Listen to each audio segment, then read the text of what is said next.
Bismillahirrahmanirrahim. Assalamualaikum warahmatullahi wabarakatuh. Alhamdulillah ya Allah wassalamu ala Rasulullah. Mahasiswa semester 5 kelas sore atau kelas 6 Allah Subhanahu wa taala. Mari kita mengawali perkuliahan Suratul Fatihah. Semoga ilmu yang kita pelajari pada kesempatan berbahagia ini menjadi bermanfaat. Al-Hazimiyah Al-Fatihah. Ya, kenapa ya? Baik. Pertemuan yang pertama kemarin itu sudah membahas tentang kontrak perkuliahan. Ya. Itu bagaimana kita menggunakan sistem perkuliahan kita, ada sistem penilaian, sistem penilaian, juga materi tentang semantik yang akan kita bahas. Nah, untuk pertemuan yang kedua ini kita akan bahas tentang definisi semantik dan ruang lingkupnya. Apa sih yang kita pelajari pada atau kuliah semantik ini untuk 6 bulan ke depan? Apakah kamu harus membahas tentang semantik dari sudut pandang filsafat, sudut pandang psikologi, sudut pandang sastra? Ini kita bahas pada kesempatan berbahagia ini. Untuk mempermudah penjelasan saya akan share screen.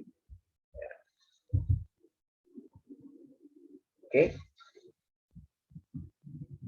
Ini kontrak perkuliahan kita.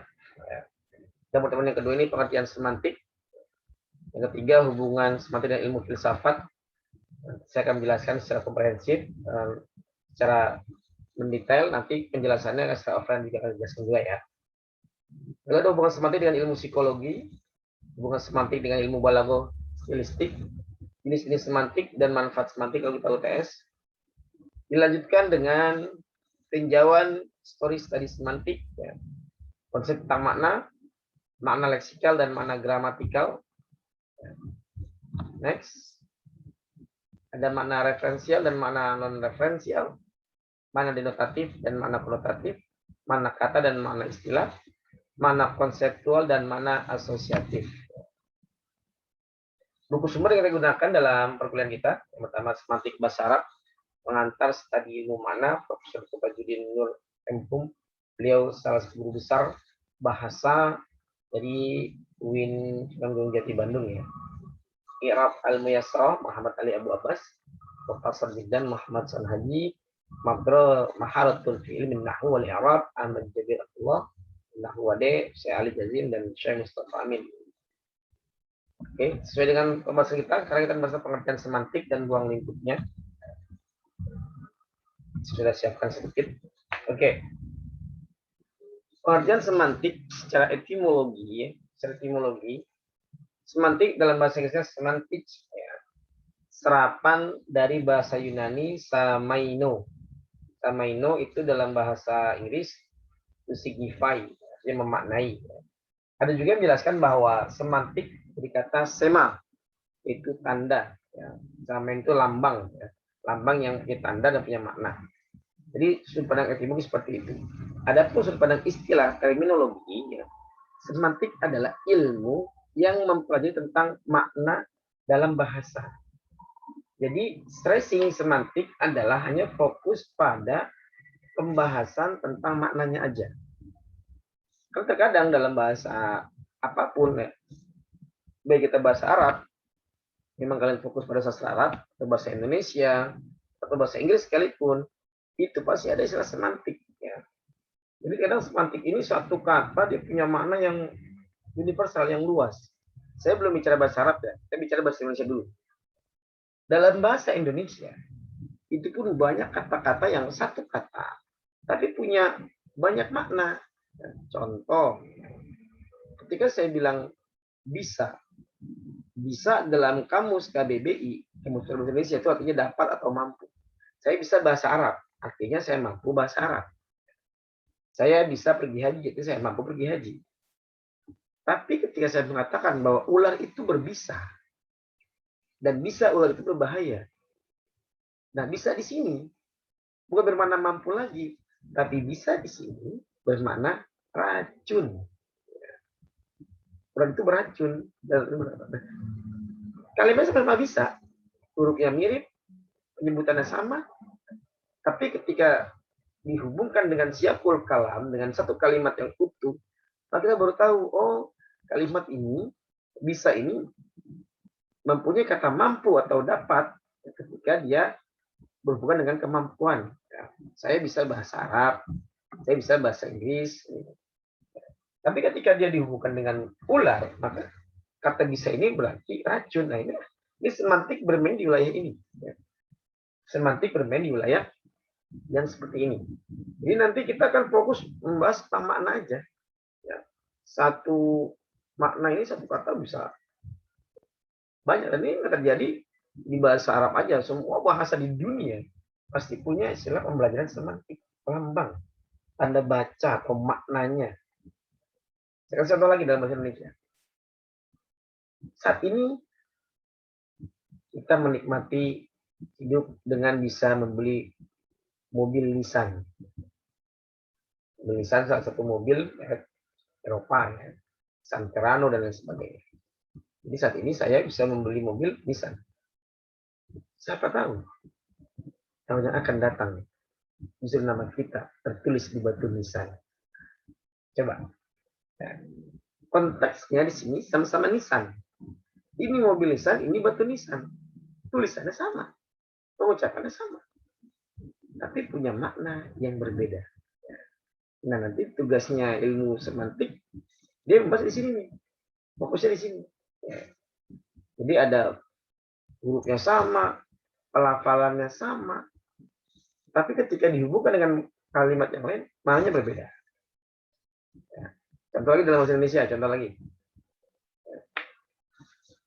Kalimat kopi. Saya bilang kepada kalian, tolong buatkan saya kopi. Tolong buatkan saya kopi. Oke. Jadi secara langsung saya minta dibuatkan oleh kalian kopi ya. Tentu dong kopi di sini yang dimaksud kalian bisa paham. Ya, kalian buatkan saya kopi hitam dengan gula. Nah, apa ini kopinya? Kopi.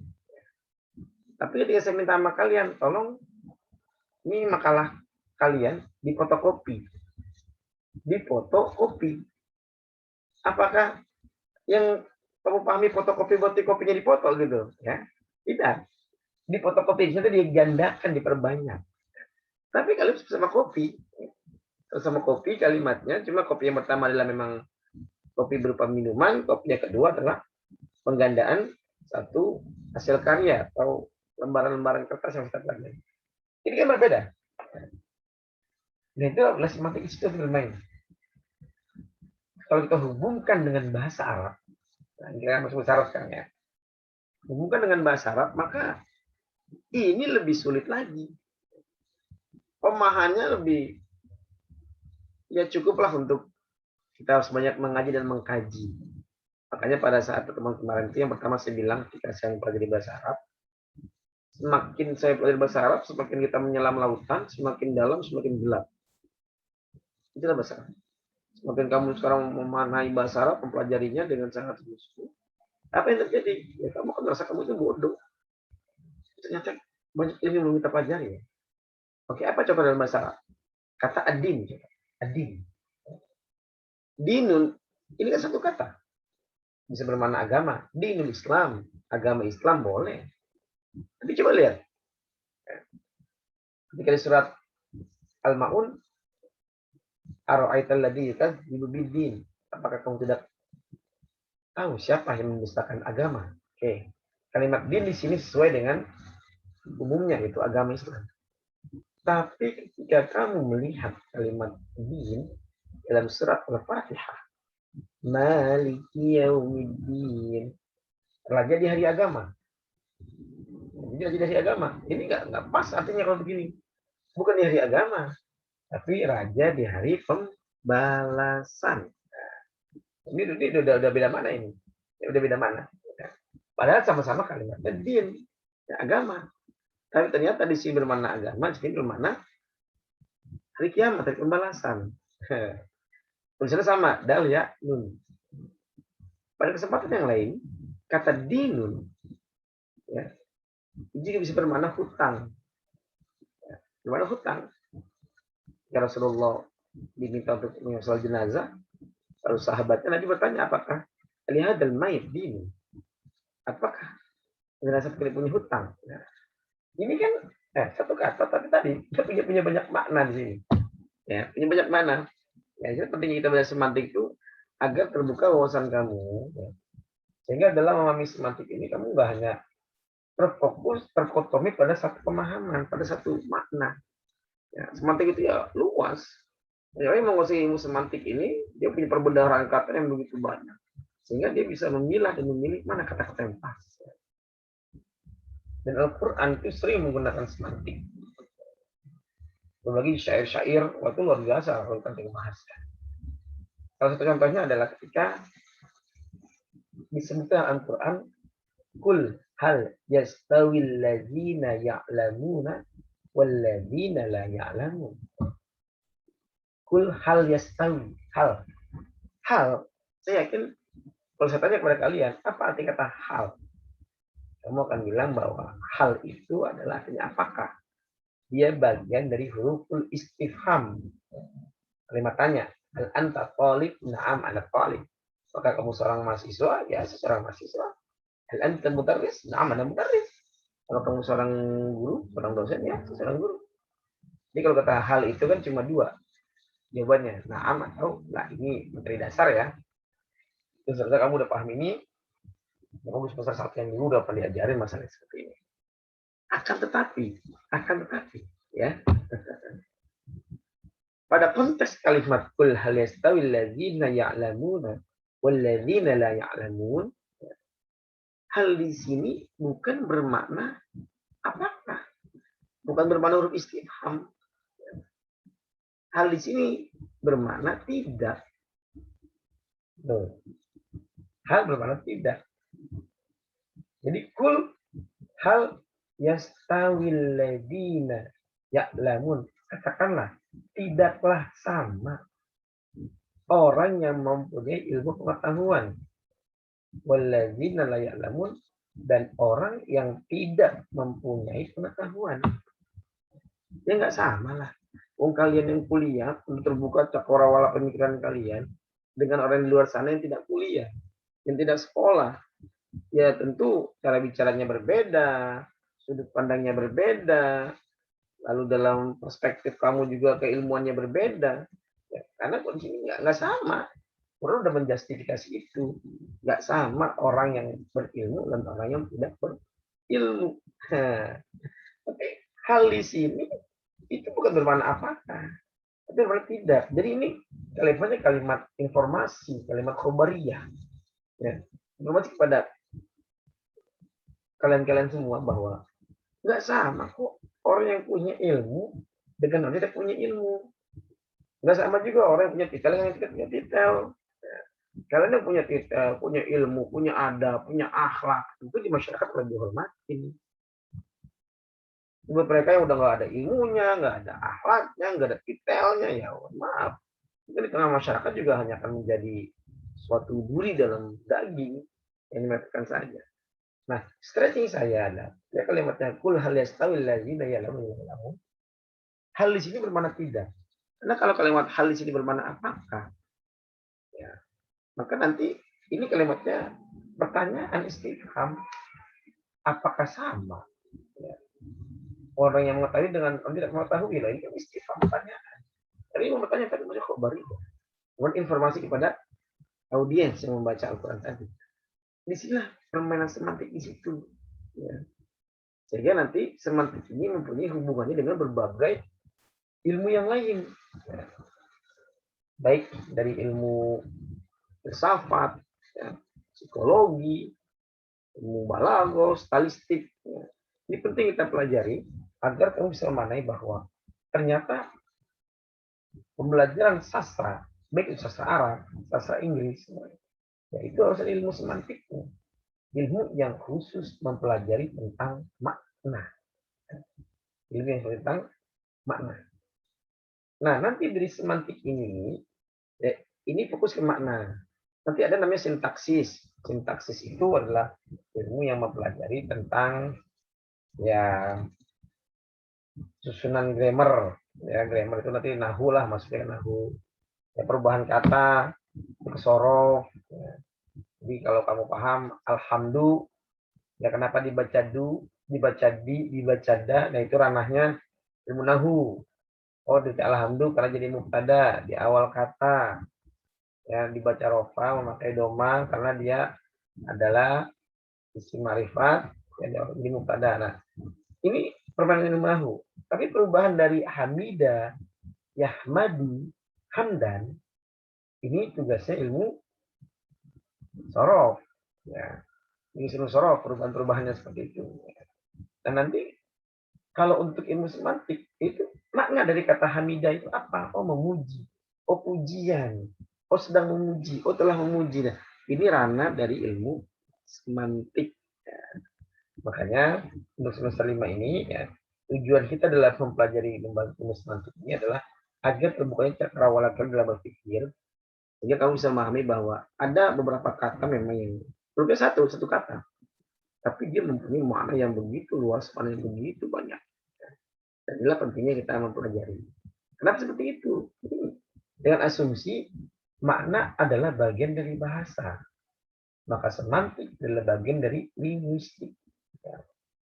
Oleh karenanya, kalau kamu menjadi orang yang sastrawan, kamu fokus sebenarnya sastra Arab, sastra Inggris, mau nggak mau kamu harus punya banyak perbendaharaan mufrodat, perbendaharaan kata.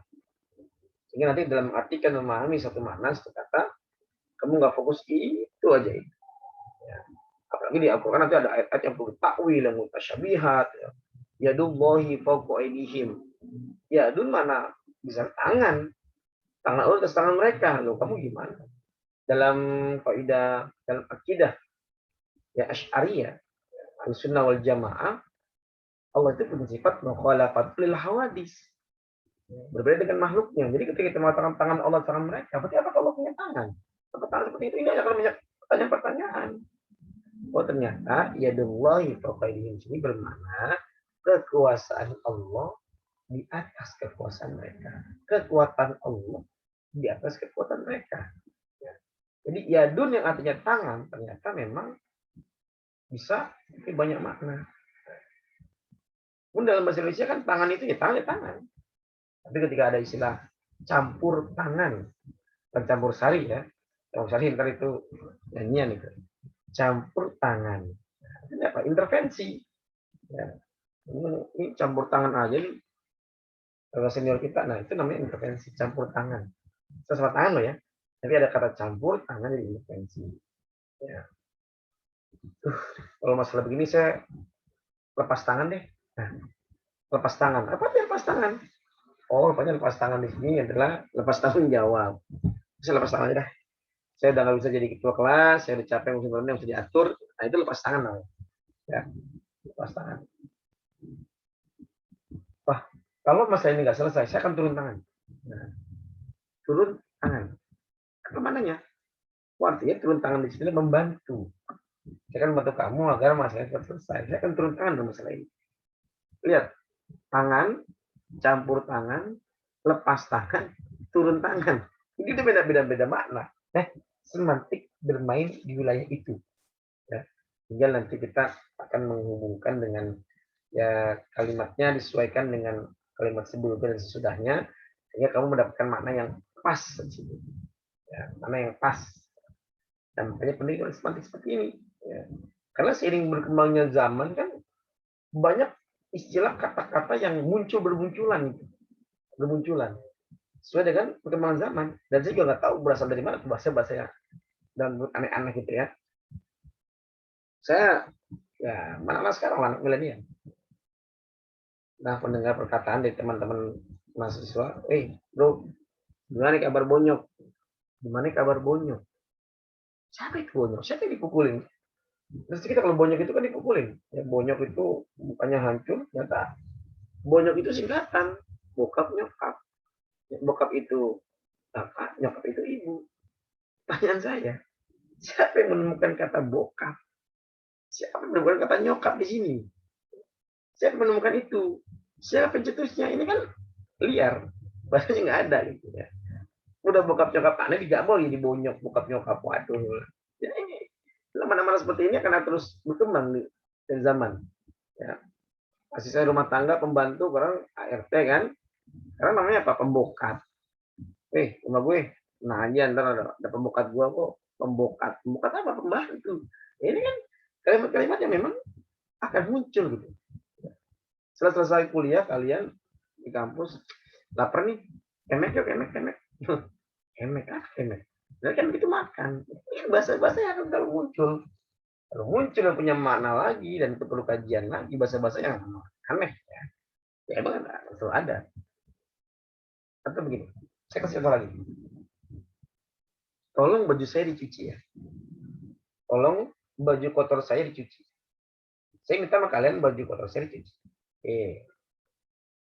Tiba di kampus, kamu foto-foto saya. Pak, mau izin minta foto? Silakan. Jadi foto sama kamu. Saya bilang, tolong foto saya dicuci. Ayo. Ya. Kalimatnya semua dicuci ya. Baju kotor saya tolong dicuci. Ya, dibersihkan baju saya. Tapi ketika kamu foto saya di HP, kamu bisa bilang, tolong foto saya dicuci. Kalau kamu jawabnya, Pak, nyucinya pakai rinso apa enggak? Ini kita jangan semua bawa golok ini ya. Jadi nggak nyambung ini. Ya. Jadi kalimat dicuci pertama, baju saya dicuci. Artinya, silakan baju saya kamu cuci. Kamu bersihkan, kamu rendam. Tapi ketika saya bilang, tolong ya, foto saya dicuci. Artinya apa? Dicetak. Ya, dicetak. Nah, itu. Ini kan perkembangan seperti ini kan akan selalu muncul. Ya, itulah pentingnya kalau belajar semantik di sini. Tujuannya apa? Agar kamu nanti bisa lebih memahami makna dan kata secara lebih komprehensif, ya, sehingga kamu tidak mengalami masalah misunderstanding, kesalahpahaman terkait masalah makna. Jangan sampai ntar ini kata dinun maunya ke agama, kamu malah mengartikannya ke hutang. Kata dinun maunya ke hutang, kamu malah mengartikannya ke hari kiamat. Nah ini kan jadi rancu. Maka pentingnya belajar semantik di sini, ya tadi definisi semantik itu ya apa tujuannya agar kamu bisa lebih memahami makna dalam bahasa Arab lebih komprehensif dengan menyesuaikan kalimat sebelumnya, kalimat sesudahnya, atau syakul kalamnya. Dan yang terpenting lagi adalah kamu harus bisa menguasai mufrodat. Mufrodat atau kosakata bahasa kamu harus lebih banyak nih. Ya, kalau kosakata kamu nggak banyak, mau belajar ilmu semantik ya nanti akan kesulitan ke depannya. Baik, mungkin yang bisa saya sampaikan untuk pertemuan kita yang kedua tentang definisi semantik. Semoga bermanfaat. Akhirul kalam, ila siratal mustaqim. Wassalamualaikum warahmatullahi wabarakatuh.